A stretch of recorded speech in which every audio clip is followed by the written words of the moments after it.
Here's a true story about a young lad named John. Just a local farm boy, but there was something special about the lad.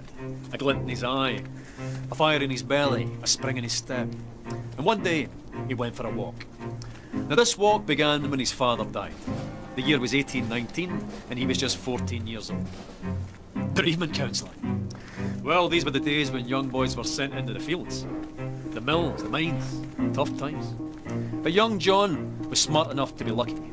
His father's farm, where he was born and raised, was sold, and the proceeds used to open a grocer's. Big responsibility for the wee lad. His own shop in Kilmarnock, with his name on the door, John Walker, or Johnnie, as the world now knows him. Back then, all grocers stocked a range of local single malts, but they could be a wee bit inconsistent. For John, that wasn't good enough. He began blending different malts together as a way of offering his customers a consistent, unique product. Now this backroom art quickly developed into a commercial proposition, and a very profitable one. And because there's nothing like a commercial proposition to stir the Scottish heart, it grew quickly into an industry filled with ambitious entrepreneur distillers. John thrived in this environment, and so too soon with his sons, Robert and Alexander, who joined him on his journey. The Walkers became the biggest name in a rapidly growing industry. They were unstoppable. In one bold bit of 19th century corporate raiding, they bought the famed distillery at Cardew, lock, stock and ensuring their supply of this silky single malt, and guaranteeing, more importantly, that none of the other big blenders could get their hands on it.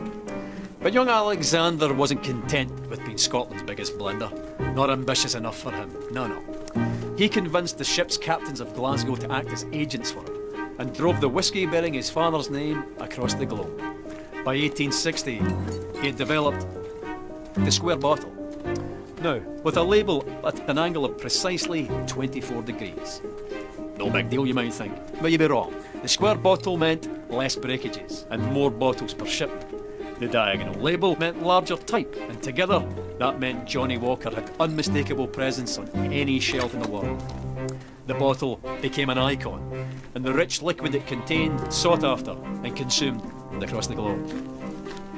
Quite a character, Alexander Walker. Master of the blender's art. Ambitious, uncompromising, Mr. Walker. It was John's grandsons, George and Alexander II's turn to join him on his journey. They led the brand into the 20th century. By 1909, they had developed the iconic red label and black label, and persuaded Tom Brown, the best young illustrator of the day, to sketch a striding man in a napkin during a business lunch.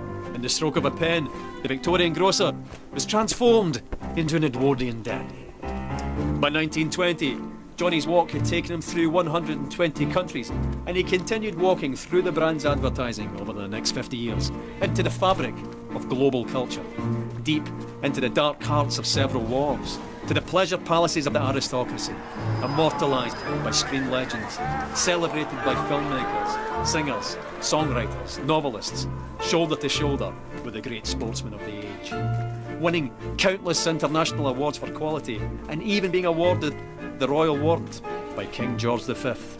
No going back after that. Not that going back would even have occurred to Johnnie or any of his family. By the end of the 20th century, the familiar red label and black label were joined by the green label, the gold label, and the grandest of them all, Johnnie Walker Blue Label. By the beginning of the 21st century, Johnnie Walker wasn't just the world's biggest whisky brand, but an international symbol of progress. The brand's keep walking mantra, adopted by pro-democracy protesters and parliamentary speechwriters. What would the farm-born Victorian grocer have thought of all of this? He'd have loved it. A Victorian farm-born grocer he might have been, but he and the family that followed him were possessed by a fiery ambition with the skill and intelligence to match. 200 years later, and Johnnie Walker's still walking, and he's not showing any signs of stopping.